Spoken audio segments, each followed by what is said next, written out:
Hey guys, welcome back to another fabulous installment of World History video lectures for Macias' class.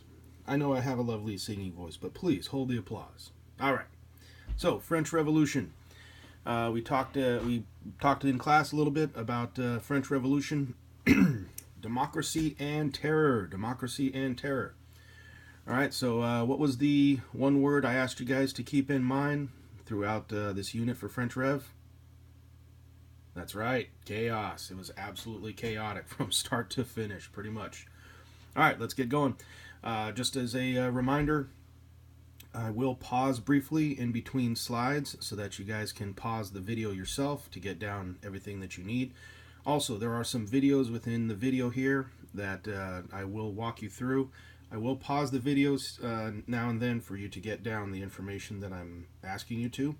Plus, I will have some questions that you can go back through the video and rewatch so that you can get the information down that I'm directing you to.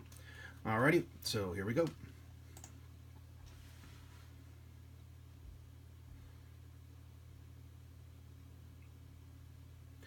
Alright, so prior to the French Revolution, we have what was called the Old Regime. And this was the old political system in France. France was legally divided into three classes of citizens. There were the first, second, and third estates. First estate was your church leadership. Second estate were your nobles and aristocracy, meaning, meaning your wealthy families with lots of land, farmland, old families. All right, these families had been around for a long time. They had plenty of wealth, plenty of political status, lots of influence. And then the third estate, which was pretty much everybody else. Now, this included your merchants, your traders, and for the most part, the third estate also consisted of the poor. Now, some of these merchants and traders, they were not horribly off. Some of them were successful enough in their business that they were as wealthy, and a few of them were even more wealthy than some of the second estate families. However, this didn't mean that the third estate merchants and traders were ever going to be a part of the second estate. Okay, there's no social mobility in this society at all. You had to be born into the second estate. You had to be born into nobility and aristocracy.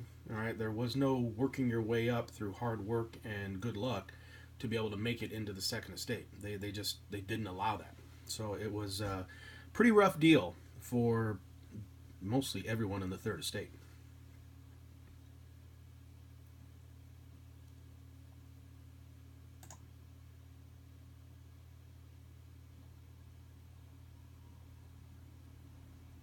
Now we'll take a look at the first estate in a little bit more detail here. They consisted of the clergy of the Roman Catholic Church. All right, these were your everyday priests of the parishes, plus also your cardinals, some of your bishops. All right, basically the church leadership. They were the first estate. Now, they challenged Enlightenment ideas. All right, just like the Enlightenment challenged the wisdom of the time period, just like Enlightenment ideas challenged old ideas, well, the first estate, meaning the church, they challenged Enlightenment ideas. All right, they didn't like them. And the reason they didn't like them is because if the Enlightenment ideas were able to take root, then the power and the authority of the church would be put into question, and the church might lose some of that power and authority. And think about it. If the Enlightenment questions that the church has all the answers and that the church is able to lead everybody in every possible way, if that's put into question, then the power and the authority of the church could be put into question. And the church didn't want that. They liked their power, they liked their influence, they liked their status, and they didn't want anything to change. So they didn't like Enlightenment ideas. Now, the First Estate makes up less than 1% of France's population. Very tiny group of people relative to the tens of millions that make up the rest of France. All right, they taxed the Third Estate. All right, so they were part of the government taxation system in which the Third Estate was taxed by the First Estate, but the First Estate themselves paid no taxes, zero tax. All right, so they were getting to live completely for free on government money. All right, and they never had to pay any taxes. So this fact made the First Estate the church leadership, extremely unpopular with the Third Estate.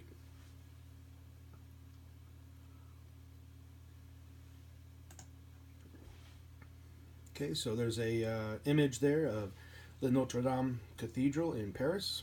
Paris, of course, being the capital of France.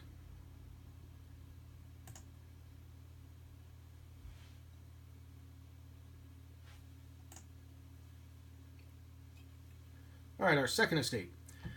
This was your highly privileged class. All right, they consisted of the rich nobles, landlords, people of wealth. All right, families of wealth, families of property, lots of big houses, lots of carriages, fancy stuff. They got to pretty much live the great lifestyle. They made up approximately 2% of the total population. So again, a very small percentage compared to the rest of the population of France. A lot of these people in the Second Estate held the highest positions in the church, the military, and the government. And a lot of these Second Estaters were also the ones who collected the rent, taxes, and even labor dues from the peasants and the other parts of the Third Estate.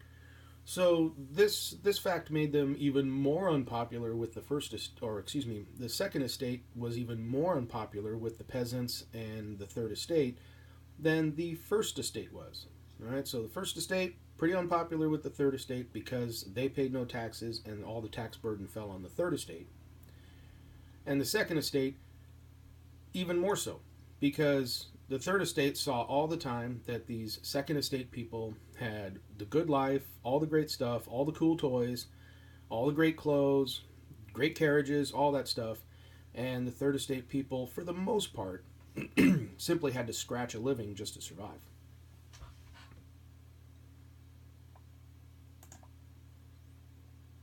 Okay, so there's a little bit better image of what one of those fancy houses would have looked like, including the carriages, the personal guards, the fancy clothes. And this would have been this one right here. This would have been one of the smaller chateaus that these Second Estate people lived in. Some of these chateaus can get much larger and much more grand.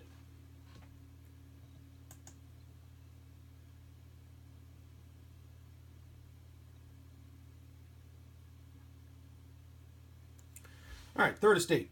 Third Estate made up, the rest of the French population, 97 to 98% of it. Roughly 25 to 27 million people, so this is a huge chunk of people we're talking about. And the Third Estate was split up into two parts. Okay, Third Estate split up into two parts, and make sure that's emphasized in your notes. Okay, Third Estate split up into two parts. The bourgeoisie and the peasants and workers. Now, your bourgeoisie, they were your shopkeepers, your business owners. Okay, they were your business people, your common everyday business people, but also some of the doctors and lawyers. All right, some of them had a little bit of money. They might even have a lot of money, depending on how successful their business was. Some of them had nice houses, some of them had regular houses. But no matter how much money they were able to accumulate because of their success, they were never going to have the status or privilege or the political power that the Second and First Estates had. All right, remember, no social mobility. There's also no political mobility here. All right, very little political power. Make sure you emphasize that as well. Now, the peasants and workers, they made up the majority of the Third Estate. Yes, the bourgeoisie was part of the Third Estate, but they were a much smaller part of the Third Estate than the peasants and the workers were. All right. Many of the peasants and workers were dirt poor. All right, if they had a home at all, it was a shack, a shanty, a lean-to, and some of them also lived in the streets. All right, so pretty dire circumstances for a lot of the people in the Third Estate.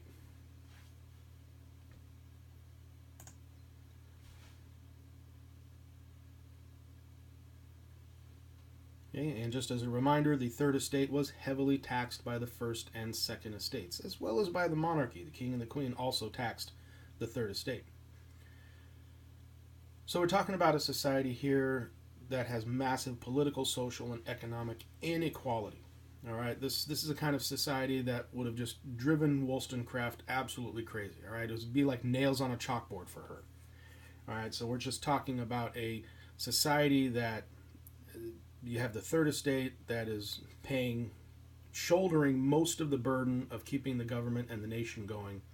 And the first and second estates, they are simply reaping the rewards of all the tax money and really not contributing much of anything to helping anybody else out.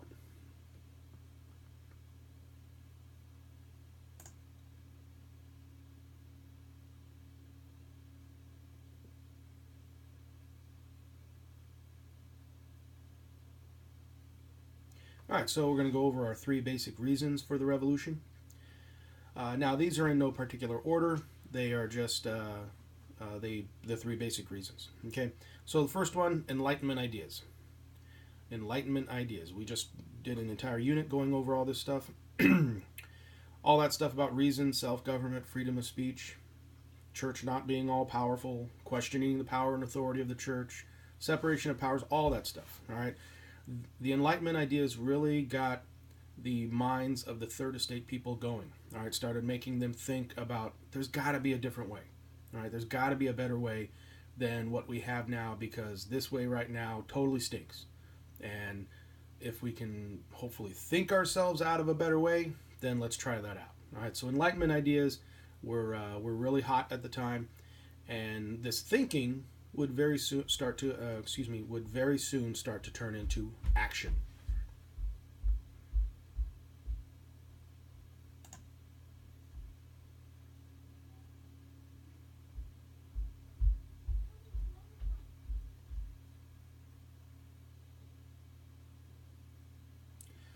All right, so second basic reason for the revolution. All right, the French economy was a mess. All right, it was a mess.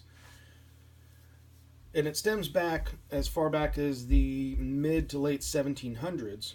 The French and the British were in a near state of constant war over territory in the New World. The New World being the eventual United States and parts of Canada.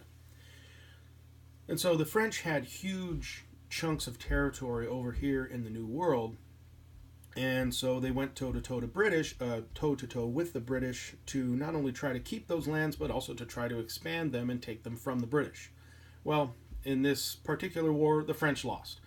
All right, it was called the 7 Years' War by the French and the British. Over here in the Americas, it was simply called the French and Indian War, because the French teamed up with the Indians, today called the Native Americans, to fight against the British. Now, the British, of course, had their own Native American allies, but we just call it the French and Indian War over here. France lost, which means they also lost huge chunks of that territory they had over here. And with that territory went any prospect of wealth that territory would bring, and it also meant a loss of prestige. Okay, so France took a big hit on their pride as well. So a few years later, the French would come back to help the American colonists in their fight against the British. And so the French poured a lot of money and some troops into helping the Americans to overthrow the British in the American colonies. Now, you would think that the French would probably get a pretty sweet trading deal from the Americans for this. And they did. The problem is that this new American nation was just starting out. So they didn't have a lot of money. And any trade that was going to go on with the French, while it was a nice start, it really wasn't going to return a lot of wealth back to France. All right, so France ended up not getting the return on the investment that they were hoping for out of the American Revolution. It wasn't really anyone's fault. It was just the reality of a brand new nation starting out, not having a whole lot of wealth to contribute back to France. France also had a little bit of bad luck. All right, a number of years of bad weather led to poor harvests, which means wheat yields were down. All right, bread is a huge staple of food in France, and if wheat is down, then bread is down. All right, along with other things, but bread is one of the biggest staples. So bread is down. Poor harvests can also lead to failures of crops that yield veggies and fruits. All right, so it's just some really horrible bad luck right now. And then a growing population. All right, so mouths to feed were continuing to be born, and they would grow and get older, which meant they would require more food. And if you have poor harvests, meaning you have less food around and you have more mouths to feed. That just means you have more millions of people in bad times, in dire straits. And then lastly, excessive spending. The monarchy was burning through cash like crazy, spending money on themselves, spending money on their families. Very, very selfish kind of monarchy we're talking about here. All right, with almost no concern at all for what was going on with the Third Estate. And the Third Estate realized this. They knew this. All right, so they're pretty bitter at their government. The Third Estate is pretty bitter at their monarchy.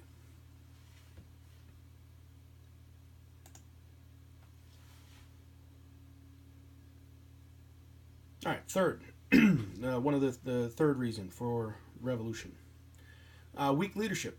All right, like I just said, the monarchy lavishly spoiled themselves at the expense of the government and at the expense of the people. But even more than that, and this is really, I think, what stuck in the minds of a lot of the French people, is that the king and queen seemed totally unconcerned about the plight of the Third Estate.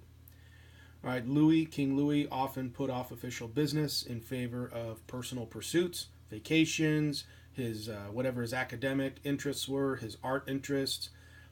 He would spend money and time on all this stuff, and he would really put off doing official business and really doing his job as a leader. And so what made King Louis a bad leader was that it's not that he made bad decisions. What made Louis a bad leader was that he made no decisions. All right, and that can be a worse leader than a leader that makes bad decisions. And that was King Louis's big failure here. All right, it's that he didn't make bad decisions, it's that he made no decisions.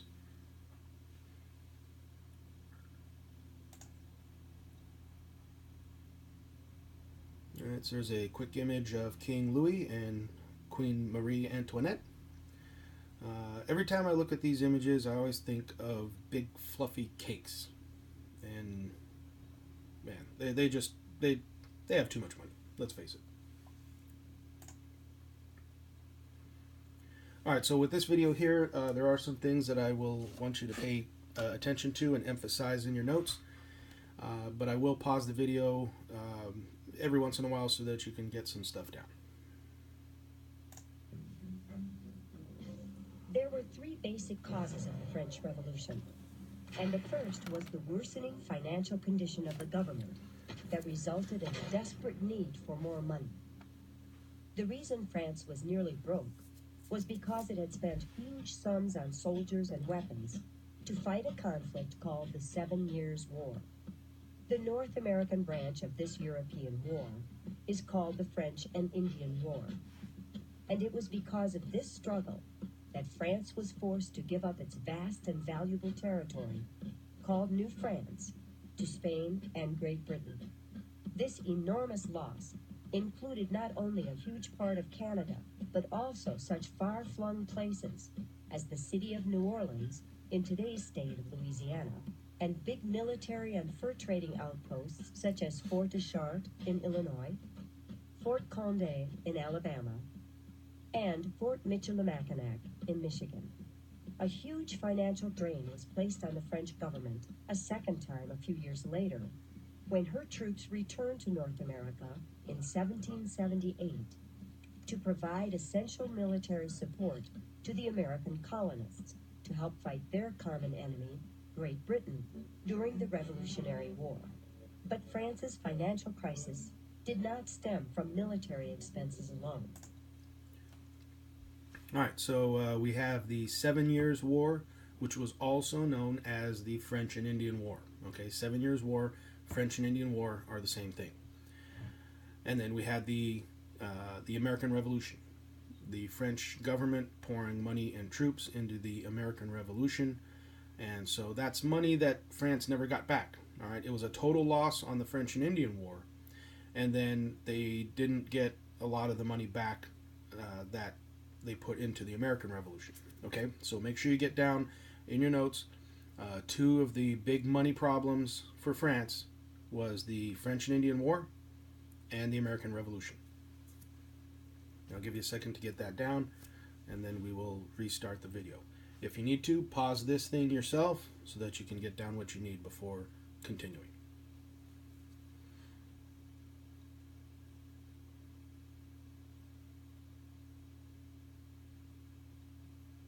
Because the king, his family, and many other members of the nobility were consuming unbelievable amounts of the country's wealth just to maintain their luxurious lifestyles and enormous palaces.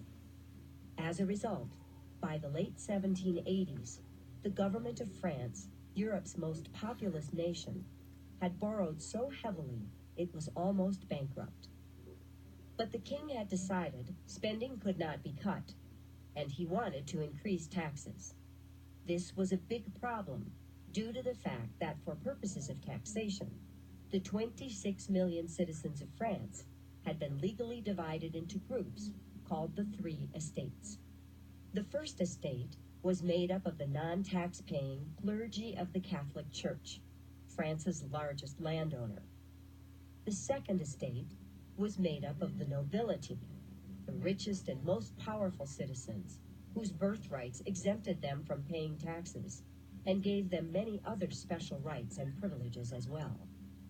The only taxpayers in France belonged to the third estate, made up of everyone who was not a member of the first two estates, including all of France's poorest citizens. And perhaps more than anything else, it was the tremendous unfairness of these tax laws that led to the outbreak of the French Revolution. All right, so we have some more stuff here. Government spending and taxation. All right, so no more money coming out of the Americas. All right, territory lost over there. Not getting much money back on the investment in the American Revolution. All right, so that money's gone. They just have to, is totally, they had to eat that. Okay, and then so you have government spending has to increase because well, things still have to get paid for in the government, including public services like helping out the poor. Now, these public services were spotty. Sometimes they were good, sometimes they were not good, and sometimes they were around, and sometimes they weren't. And so government spending had to increase. The problem is that taxation also had to increase if your government spending was going to increase. And since the French society was divided up into these three estates, first estate paying no taxes, second estate paying little taxes, do you really think that the first and second estates were going to allow, or really not allow, but be very pleased with the king raising taxes on them? No, of course not.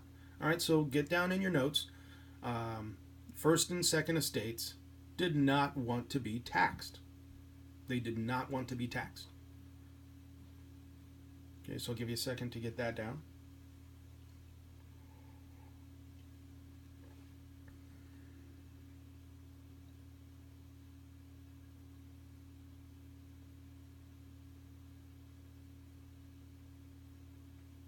So if the first two estates aren't going to be taxed, what does that leave? It leaves the third estate. And so almost the entire tax burden fell onto the third estate. So you're starting to get an idea of why things were so unequal, so unfair, and why so much of the third estate was totally bitter over taxation by the first and second estates and by the monarchy.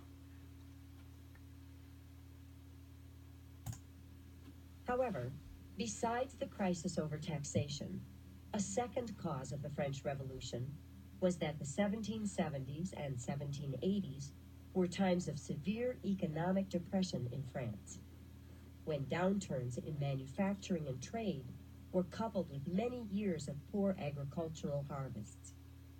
As a result, at that time, most French incomes were shrinking, as serious shortages were driving up the price of basic foods.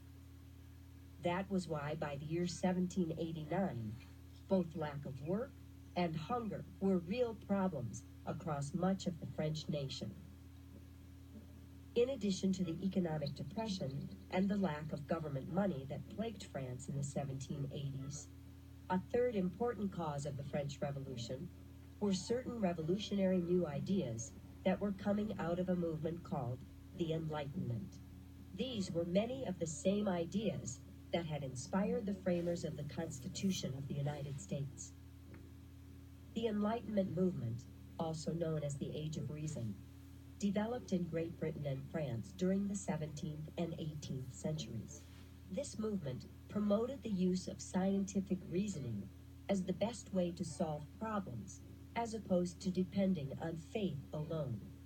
But the Enlightenment idea that inspired the leaders of the French Revolution the most was that ordinary people should be free to elect the leaders of their governments. This was a totally different idea from the commonly held belief in the divine right of kings, the notion that only members of certain families were fit to rule nations because God had specially chosen them to do so. All right, so the Enlightenment, and I want you to get this down, the Enlightenment not only challenged the ideas and the power and authority of the church, but the Enlightenment also directly challenged the idea of divine right of kings. All right, so if the Enlightenment directly challenged the divine right of kings, then that means it also challenged the power and authority of the monarchy. All right, so Enlightenment not only challenged the church, but it also challenged the monarchy. And the monarchy was not going to have any of that. Okay, so go ahead and finish getting down your notes from this part. We're going to take a break in the video now, and then we will start part 2 here in a second. Go ahead and take a break from your writing. Once you get everything down, take a break from the video, come back, and then we'll get on to part 2 of this lecture on French Revolution.